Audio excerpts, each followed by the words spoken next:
del Doctor Responde. Hoy nos acompaña el doctor Alina Abreu Lomba, endocrinólogo de nuestra institución, y nos va a hablar sobre la tiroides, todo lo que debe saber. Entonces, extendemos nuestra invitación para que inicien a enviarnos sus preguntas. Bueno, doctor, previamente hemos recibido preguntas de nuestros seguidores, entonces queremos iniciar con esta pregunta. ¿Cuál es la diferencia entre el hipotiroidismo, el hipertiroidismo y el nódulo tiroideo? Bueno, son tres entidades muy frecuentes en el Valle del Cauca. Vamos a empezar con hipotiroidismo. A ver, la glándula tiroidea está acá. Todos miren esta zona. Aquí está la glándula tiroidea. Aquí se producen las hormonas tiroideas. Y cuando hay déficit de hormona tiroidea, sube la TSH que se produce en la cabeza. Y ese sería el hipotiroidismo primario. Ahora, el hipotiroidismo también puede ser por la cabeza, que tenga hormonas tiroideas bajitas y la TSH bajita. Entonces puede ser que tenga un problema en la hipófisis o tenga un problema en el hipotálamo.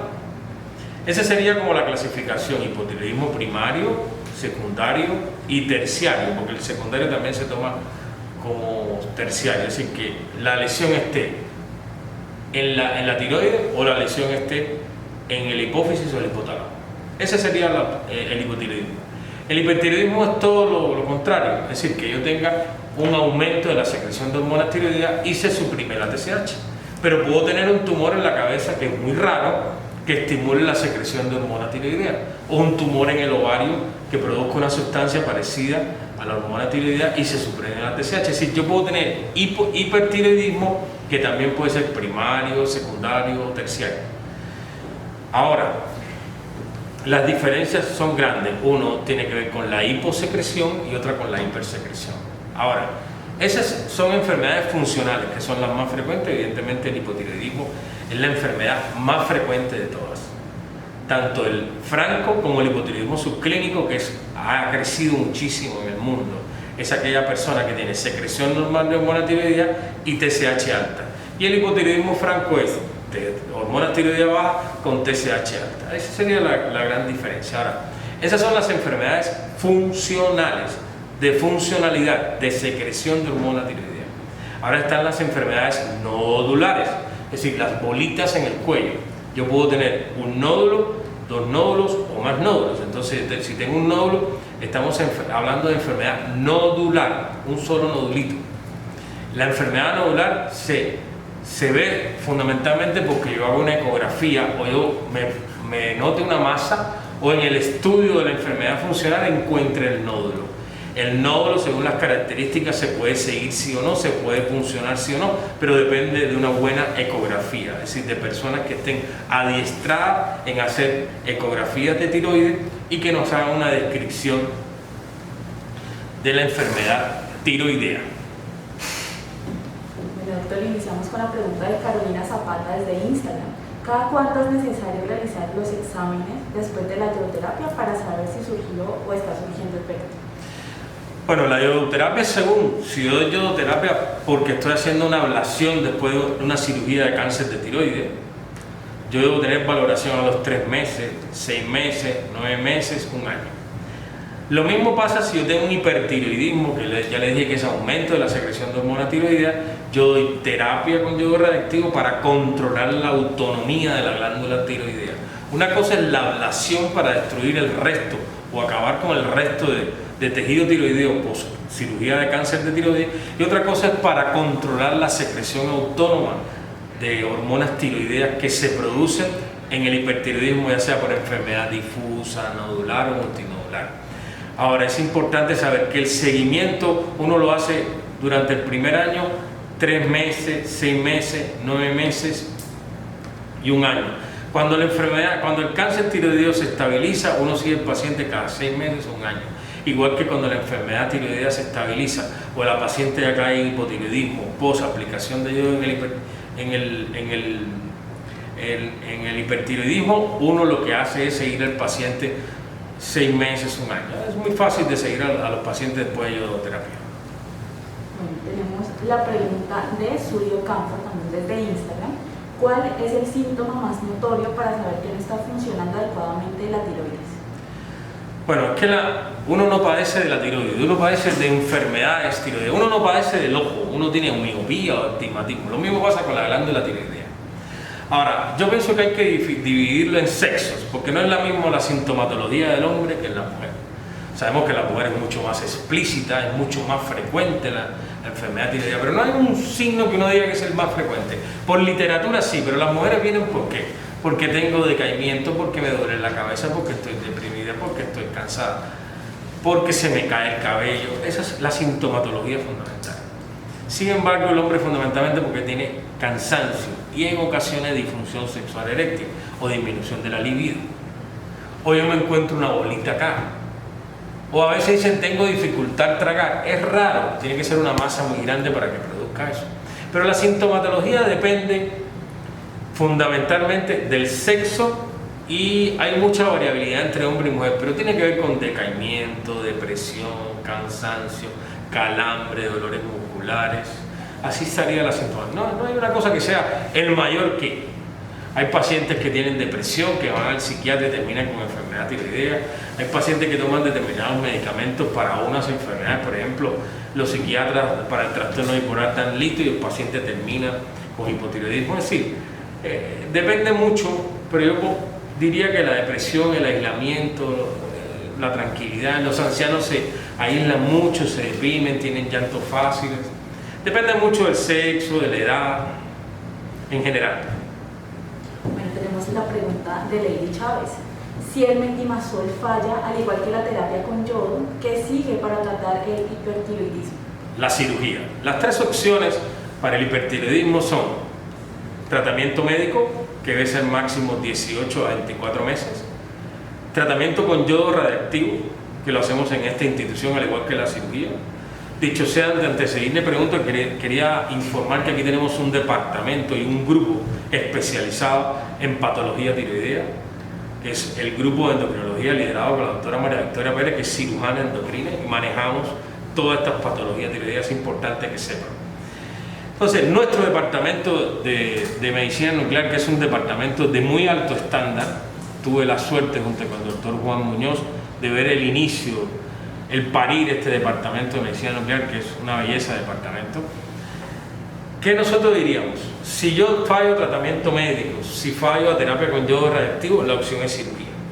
Cirugía que hoy está teniendo un papel cada día más importante. Se están realizando cirugía a los pacientes mucho más frecuentes. En mi caso, yo tengo un protocolo en la actualidad que estoy llevando con la doctora María Victoria Pérez para hacer cirugía. Ni siquiera con yodo radiactivo, es a la mala respuesta del tratamiento médico. Yo pienso que la competencia sería entre yodo radiactivo y cirugía. Hoy en la actualidad el mundo va más hacia la cirugía por el control de la autoinmunidad en pacientes con exoftalmo, mujeres embarazadas, en enfermedad cardiovascular, que uno necesita la solución rápida. Esa solución rápida se hace con cirugía. Bueno, Andrea nos pregunta desde Facebook, ¿la tiroides puede verse afectada por tomar medicamentos para adelgazar? A ver, hace un tiempo existió un medicamento, me gusta siempre poner ejemplos reales, que se llamaba frutaplanta, y las mujeres se destaparon a ingerir frutaplanta. La frutaplanta tenía algo que tenía mucho yodo. Ese aumento de la ingesta de yodo llevó a producir hipertiroidismo. Hay muchos mitos con la alimentación y los medicamentos, pero normalmente los medicamentos que se usan para pérdida de peso en Colombia, que son dos fundamentales, Orlistat y liraglutide, ninguno de los dos produce hipotiroidismo, es decir, ese no es su objetivo. Ahora, las personas se ponen a hacer empirismo en el tratamiento para la obesidad y tomar cuanto anuncio ven ahí, y no solo hipotiroidismo, le pasan muchísimas otras cosas, pero normalmente la medicación para pérdida de peso no produce hipotiroidismo ni hipertiroidismo. Hay medicamentos que se usan para otra cosa como la amiodarona y el litio, y medicamentos que se están usando para el cáncer en la actualidad que sí producen enfermedad tiroidea, pero no son medicamentos para perder peso. Bueno, Abel Rodríguez desde Instagram nos pregunta, ¿qué significa tener un nódulo en la tiroides? Un nódulo en la tiroides. Imagínate que esta es la glándula tiroidea, ¿ok? Yo la tengo acá en el medio del cuello. Y esta bolita que está acá es un nódulo de tiroides. Mírenla acá, aquí hay una bolita. Ese nodulito, lo primero que hay que hacer es una foto. ¿Y cuál es la foto que se hace acá? Es una ecografía de tiroides. Nuestro departamento de radiología tiene un nivel muy alto en la descripción de un nódulo tiroideo. Entonces, la foto inicial de ese nódulo, eso es más importante que los deditos. Es decir, yo puedo examinar, pero se le va mucho uno de las características. Hoy por hoy, el examinar el cuello y describir un nódulo no se usa. Se usa para uno mandar una ecografía y una TSH. De inicio, un nódulo es una bolita que sale en la glándula tiroidea. Esa bolita, el 90-95% es benigna, así que siempre que me sale una bola no tenemos que estar como todos los colombianos, atrás un cáncer, atrás un cáncer. No. Lo primero que hay que pensar es que eso es benigno. Entonces, la foto que me hace la ecografía me orienta a si es benigno o si es maligno. Y según esa foto y los niveles de TSH, uno hace una biopsia, sí o no, para aclarar o determinar si es un cáncer de tiroides, pero el 95% de los nódulos son benignos. Hay que saber que esta población, y es una frase muy bayuna, es cotuda, los cotudos de Palmira. Los cotudos de Palmira son esa bolita, o una bolita grande, o varias bolitas. Y depende, hoy, de la ingesta de yodo, sobre todo. Ingerimos muchísimo yodo en la actualidad, y eso hace que se produzca la enfermedad tiroidea autoinmune, sea más frecuente, y la enfermedad nodular. Tenemos la pregunta de Elena Hernández desde Facebook. Buenas tardes, tengo hipertiroidismo, me hicieron cirugía, me extrajeron el lado derecho y me salió un nódulo. No estoy tomando medicamento, a veces me siento muy cansada, pero en los exámenes todo me sale bien. Estoy pendiente de una ecografía de tiroides, tengo cirugía de corazón, ¿esto podría afectar? Muchas gracias, Dios los bendiga. Bueno, la pregunta es casi una consulta médica. Yo casi le diría, tome el teléfono y vaya a ver un endocrino, lo primero que le diría. Pero no, usted me hizo una pregunta al inicio que cuál era el síntoma más frecuente. Concretemos en mujer. La enfermedad endocrina, gracias a Dios, es más frecuente en la mujer, porque las mujeres son más explícitas, hablan y todo lo describen. Pero yo quisiera decir algo. Una mujer puede no tener enfermedad tiroidea, tener hipotiroidismo subclínico, tener hipotiroidismo y tiene la misma sintomatología. Tiene decaimiento, se le cae el cabello. Entonces uno tiene que buscar, si tiene decaimiento, buscar otras causas. Hacerse una ferritina a ver si tiene bajo hierro, si tiene déficit de vitamina D, que es muchísimo más frecuente que el hipotiroidismo, si tiene déficit de B12, si está sangrando y tiene anemia. Es decir, existen otras opciones para el decaimiento. Eso es lo primero. Si tengo un nódulo, como ya describió, en el resto de la glándula tiroidea, lo me operé del otro lugar, hay que seguir ese nódulo por la fotico, por la ecografía y seguir con los exámenes. Usted tiene enfermedad cardiovascular y tiene función tiroidea normal, no tiene ningún problema. Ahora, si la enfermedad tiroidea es subclínica y tiene enfermedad cardiovascular, se debe tratar, ya sea el hipertiroidismo como el hipotiroidismo. Bueno, tenemos una pregunta de Vane Herrada también desde Facebook. Buenas tardes. Tengo hipotiroidismo desde el embarazo, aún estoy medicada. Mi bebé tiene 18 meses y dejé de lactar hace 20 días. ¿Deben cambiarme la dosis? Mi cita con el endocrino es en noviembre. ¿Puedo esperar o debo ir antes? Muchas gracias. A ver, hay pacientes que debutan su enfermedad tiroidea durante el embarazo o vienen con el hipotiroidismo y se embarazan y pasan dos cosas. Hay que aumentar la dosis durante el embarazo de levotiroxina. Se puede aumentar hasta en un 40% la dosis. Cuando la mujer tiene el parto y comienza a lactar, casi siempre hay que disminuir y volver a la dosis inicial que comenzó la paciente o disminuir la dosis. Eso lo tiene que decidir el valor de TSH que tenga la paciente y T4 libre. No lo tiene que decidir una conversación ni un sentir. Lo que tiene que hacer es asistir a su médico y sus niveles de TSH y T4 libre le dirán si debe seguir con la misma medicación o cambiar su dosis. Tenemos una pregunta de Paola Madriero. ¿Qué productos o alimentos contienen yodo en altos porcentajes y que podrían afectar a la bebés? Lo principal, vuelvo a la anécdota. A ver, en México se hizo en una zona, se llama Querétaro, un estudio de yoduria. Y se preguntó por qué las embarazadas tenían altos niveles de yodo. Y descubrieron lo más chistoso del mundo. Los Doritos, que los comen con guacamole, tienen alto nivel de sal yodada. Entonces, si tienen mucha sal, lo primero que hay que saber es que debemos ingerir sal yodada, la sal de Refisal. Yo digo la de Refisal y no estoy anunciando a Refisal. Es decir, debe uno ingerir sal yodada, saber que tiene yodo. Pero si yo aumento la ingesta de sal, aumento la ingesta de yodo. No tengo que estar pensando que hay alimentos que tienen mucho yodo. Lo primero que tengo que pensar es que se ingiere mucho yodo en la sal. Por eso tenemos gran cantidad de hipertensos, por eso la hipertensión de raza negra en el Pacífico colombiano es de difícil manejo, porque se ingiere mucho sal. Acuérdense que ellos lo salan todo, el patacón salado, el pescado salado, el sancocho salado, y es la sal el mensaje que quiero dar. No me quisiera ya ningún que empiezan que si el rábano, que si la zanahoria. No. Lo primero que tenemos que saber es que tenemos que cuantificar la sal y no ingerir tanta sal. No tenemos que adicionar tanta sal a nuestra comida. Nuestra comida en muchas ocasiones viene con sal. Hay que revisar el sodio que tienen las cosas. Por ejemplo, nos encanta el arroz chino que le echamos salsa de soja. Es evidentemente, yo quisiera que tuvieran por porciones la cantidad de sal que tiene. Ahí está el problema fundamental, es reducir la sal. Cristina López nos pregunta, ¿una persona medicada por enfermedad tiroidea puede en algún momento dejar la medicación o esta es de por vida? Yo hace mucho tiempo no uso la palabra de por vida en nada. ¿Por qué? Porque la ciencia está en constante cambio. Hay hipertiroideos que uno dice se van a quedar hipertiroideos siempre y uno empieza tratamiento con antitiroideo de síntesis, que es para frenar la secreción autónoma de hormona tiroidea, y uno se encuentra que a cabo de los 14 meses el paciente se controló, uno le quita la medicación y lo sigue sin problema. Yo creo que lo que existe es pacientes que responden bien frente a una tiroiditis, pacientes mal diagnosticados que estaban con medicamentos y lo necesitaban. Yo me quedaría en esos dos grupos. Pacientes que, por ejemplo, mujeres que empiezan que me salió un gordito y automáticamente le hacen una TSH y le salen 6 y viene un médico acelerado y le pone levotiroxina.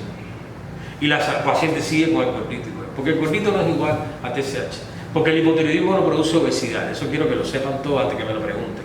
Es decir, máximo sube 4 kilogramos, punto, y cuando tú regulas la enfermedad tiroidea el paciente vuelve a hacer. Pero no se llenan de grasa, lo que se llena es de agua. Como se llenan de agua, se hinchan, al bajar la TSH, eso llega a su equilibrio. Pero no es la enfermedad tiroidea la que engorda, el que engorda es uno comiendo y no haciendo ejercicio. Esa es la opción fundamental. Ahora, la pregunta era, se me olvidó. Que si los medicamentos son de... Yo creo que hay que pensar en dos cosas fundamentales. En que me mal diagnosticaron la enfermedad de inicio, o hay pacientes que responden, sobre todo los hipertiroideos, y controlan su hipertiroidismo. Yo dejaría en esos dos grupos fundamentales. Ahora, otra cosa que se cura perfectamente es el cáncer de tiroides. Uno lo quita y el paciente se cura. Tenemos una pregunta de Aura Cristina. ¿Los trastornos de la tiroides podrían generar trastornos en el sueño y en el humor? Yo vuelvo y repito lo del sexo. A ver, ¿qué cosa es el humor? Que la gente tenga mal humor, que sean bravos, que sean intensos, que sean maleducados, que griten. Es decir, ese humor. Yo me deprimo, soy ansioso. El hipotiroidismo normalmente se relaciona con depresión y el hipertiroidismo se relaciona con ansiedad. Cuando se controlan ambas enfermedades, se controla. Pero hay muchas pacientes hipertiroideas que tienen una predisposición a enfermedades psiquiátricas X, que el hipertiroidismo se las tapa, igual que el hipotiroidismo. Lo que tengo que decir es, ¿se cambia el sueño y el humor? La respuesta es sí. Yo he visto hasta cambiar el día y la noche, sin pacientes con hipertiroidismo que ahora están despiertos de noche y duermen de día.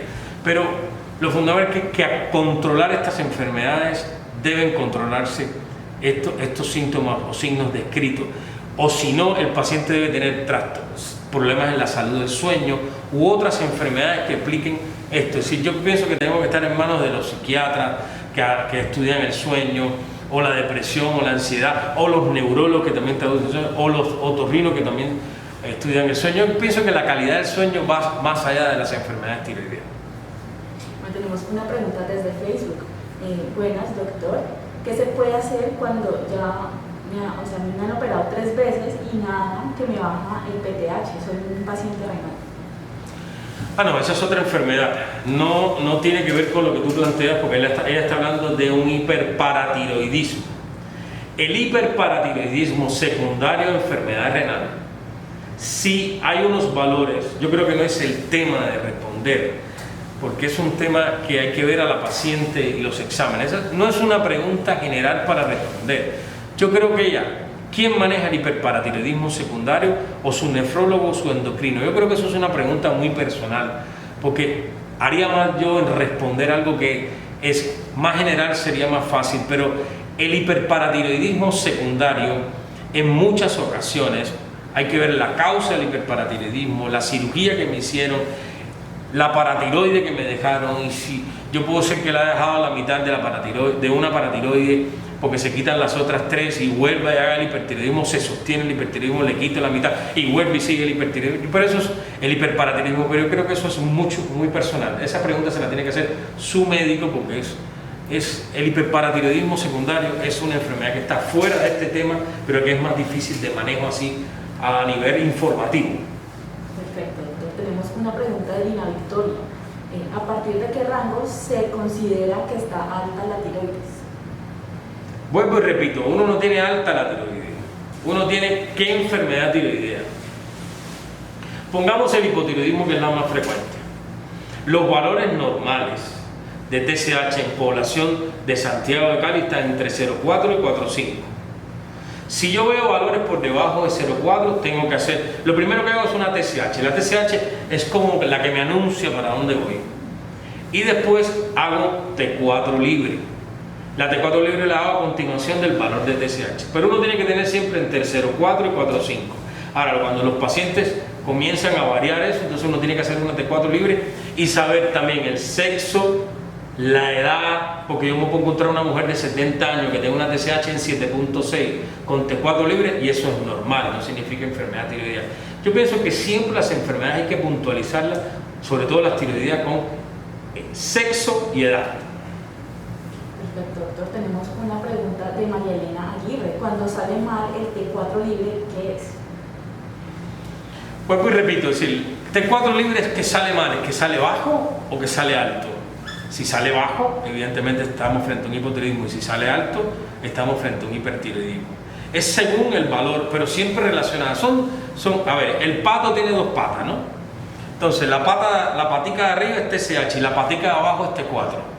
¿Listo? Hay que hacer, normalmente uno comienza con la pata de arriba, que es la TSH, y termina con la pata de abajo según el valor que tenga acá. Pero la T4 libre, porque además cuando uno ingiere levotiroxina, eso es T4 libre, y uno está midiendo en sangre la T4 libre que uno se toma. Pero eso es en el hipotiroidismo, sobre todo, por ejemplo, si yo quito la glándula tiroidea, donde necesito más dosis de levotiroxina, estoy midiendo constante, y si no, y si hay hipotiroidismo también, pero la T4 libre depende de la patica de arriba de la TSH. Tenemos una pregunta de Santiago. ¿Un pico de estrés o estrés traumático puede causar un trastorno tiroideo?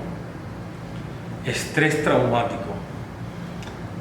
A ver, esa pregunta, a ver, les juro que yo no sabía ninguna pregunta de la que me están haciendo acá. Aquí me cogieron a quemarropa y con un fusil, ¿eh? A ver, yo pienso, vamos a diferenciar una cosa. Si yo voy en una moto con un casco y tengo un trauma de cráneo, me puedo lesionar la hipófisis. Si me lesiono la hipófisis, ahí se produce la TSH, y yo puedo tener un hipotiroidismo después de un trauma de cráneo. ¿Listo? O después que me haga una cirugía o radioterapia. Ahora, es evidente que la TRH que se produce en el hipotálamo, TSH y T4, la TRH depende de neurotransmisores, de cuestiones que tienen que ver con lo que está encima del hipotálamo, y tienen que ver con el medio ambiente. Si yo puedo tener influencia y producirme una inhibición, es raro eso. Lo creo que diría es que el estrés postraumático, hay que ver cuál es el estrés y cuál es el trauma. Perfecto. Tenemos una pregunta de Esleda Davis desde Instagram. Cuando uno ha tenido cáncer de tiroides, ¿hay que tener TSH suprimida? ¿Es cierto esto? Muy buena pregunta. Pero esta es parecida a la hiperparatiroidismo. Eso depende de muchas cosas. Hace 20 años siempre se tenía suprimido el paciente durante mucho tiempo. Hoy no.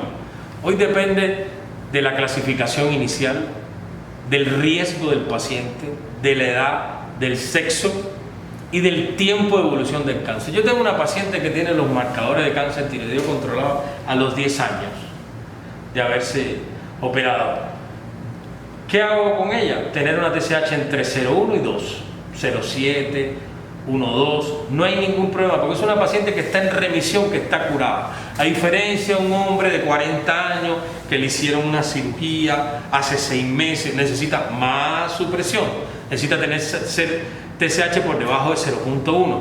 Pero siempre depende, hay cosas que no pueden ser tan generales para explicarle, porque cada paciente tiene su librito abajo del brazo. Entonces, ese librito abajo del brazo depende del médico que lo analice.